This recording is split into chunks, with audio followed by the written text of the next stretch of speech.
So again, the difference here between the two buckets are education is the process of receiving or giving systematic information, while inspiration is the process of being mentally and emotionally compelled to do or feel something, right? And that's really powerful. That's what we want to tap into as marketers. So a few examples of a brand that does this well that comes top of mind is Gong. So the Gong marketing team, they are masters of inspiring their audience to take action. And they take trustworthy data from their own product, and then they use that to drive action. And that's largely taken place with the sales team, resulting in a specific outcome. So when the audience implements these ideas and tactics and they see positive results, it further solidifies Gong as an authority within their industry, right? So that's kind of a double win. Some individual examples of this that individual creators, trustworthy people, authority figures who really nail this. Simon Sinek is probably one that you're familiar with personally. I know it's one I keep hearing and have heard for years. So Sinek focuses on the idea of start with why. So you can't force anybody to go from here to there, right? You have to inspire them to do so. So we follow leaders not because of what we have to do, but because we want to. So this concept works whether you're an individual or a brand, but we've seen Simon Sinek especially do this well. And the way he speaks to his audience, the way he communicates across platforms, across channels, it's very compelling because it's very emotion driven and it's very much inspiring, right? That's what we're going for. We're going for that motivational, not over the top, hit you on the head. Hey, we're going to change your life with this software, but here is the reality of what this can help you do and how it can help you solve problems and make your life easier, because that's what everybody wants at the end of the day is make my life easier. Every day is hard. Every day has struggles. You want something that's going to simplify your problems and make things less frictionless. Brene Brown is another one that comes to mind. So she says, focus on a sense of belonging and vulnerability. So she is someone who's inspired her followers to tap into this idea of vulnerability. And it's not a weakness. It's actually a strength and it's a measure of courage. So she inspires her followers to be more vulnerable, both at work and in their personal lives. So she backs everything up with her background as a researcher, validating that there's a time and place for this vulnerability and really showing how it can play out within a business context, which again is speaking to her audience and showing the versatility of this kind of inspirational approach to existing, to being a professional employee or to be a business leader or even in your personal life. It's kind of a universal thing. So that's what's so cool about this inspirational approach is it's a little bit transcendent, right? Is it can not only help us perform better at work and accomplish things and make life easier, but it kind of makes us better people. It makes us just more self-aware and more emotionally intelligent. And then, of course, we have Seth Godin as well. So that's kind of another one I wanted to touch on. He talks about this idea of tribes.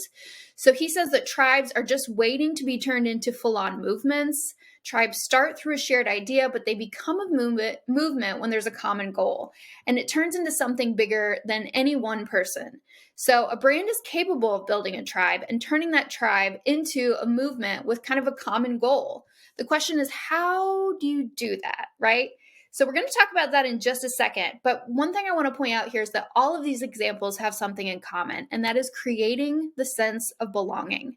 So this sense comes from shared values and beliefs within a group of people. And when you as a brand are able to tap into that sense with your audience, you're not only able to educate, but you also accomplish that goal of inspiring them, which sounds kind of vague, right? When you think about, well, how am I supposed to inspire people? That's kind of one of those things that I've always heard as a professional, like build relationships. That seems kind of ambiguous, right? What does that mean exactly? And I think that what this means here is inspiration will fuel your marketing leadership, aligning your brand with the movement that you're creating. And so you need to define what that movement is. What are you trying to accomplish big picture? Rather than the vanity metrics, rather than the quick wins or the short-term successes, what are you trying to create as a company, as a whole? What problems are you trying to solve and to what end? So let's talk about the how. How exactly do you go about implementing this? So like I said, number one, you have to define your why. So for brands, this often means defining a brand positioning strategy that goes beyond the what, which is the products that you sell. So make sure you write some content, you document what exactly your why is. What is your big picture goal? And that all of the content you produce, no matter the channel, is filtered through that. It really needs to focus on, here's what we're trying to accomplish big picture, here's who we're speaking to, here's how we're going to accomplish that. And so this is about taking a really human first approach. And so think about it like this. Airbnb is more than just vacation rentals. It's about belonging anywhere you go or anywhere you stay. That's their big picture mission, what they're trying to help their audience members accomplish. And so a big piece of this is being very authentic and real. So you ditch the marketer speak, ditch the business speak, ditch the jargon. We don't need any of that. Don't come across as a marketer when you're trying to do this. So we're marketing to humans, not logos, not robots, not faceless organizations, actual other human beings. And so we have to remember that. And so we have to deliver real value and share personal experiences and write conversationally. That means write like you speak. It doesn't have to have the ums and the likes and the pauses, which we all do. It's just something that we do as filler words. But think about if you were sitting face to face with someone, how would you explain something to them? How would you present to a group of people? What would you do to build that connection one-to-one with another human being? Those are the things you need to think about in creating this type of content. The other thing is use those storytelling techniques, those classic storytelling techniques to pull your audience in and then back things up that the claims you're making, things like that. Use data, use real examples, pull from your customer stories, pull from your community. What are people talking about when they're talking about your product and the problems that they're trying to solve and the workarounds that they're trying to come up with? Those are things that you can tie in that'll help build those deeper inspirational connections with your audience through your content. And make your audience feel something. So don't make it a megaphone. Don't make it just about you. You're not the hero. Your reader is. Your customer is. You're just the guide. So always remember that when you're creating content. When you are building things, when you are making things, when you're creating pieces of content, be sure also that there are actionable takeaways for your audience. And make your tips easy to implement. Don't make it a huge step-by-step process if you don't have to.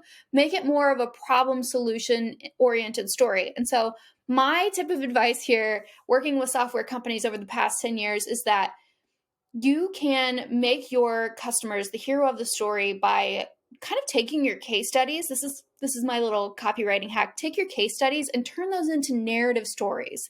They're really powerful sales assets and kind of the problem, solution, outcome, which is kind of the classic case study format. You can take that though and make it into a much richer context-filled story by making it a blog post or making it an animated video and really showing the story arc of here's where they started, here was the conflict, and here's where things were resolved at the end. That's one way to kind of get started with this if you're feeling stuck or you're feeling like I'm not really sure how to go about this. And then again, I want to drive home the importance of thinking like a journalist and having that kind of editorial mindset. So again, edit, make sure that there's not a lot of fluff. Again, respect your audience's time. Make sure everything is valuable, everything is compelling. And if you can do that, if you can get to that place, you can still, like I said, have the place for education, but you have also this inspirational content that makes your brand feel more like a friend, really, than a solution purely from a marketing or business standpoint. And that's what we all want.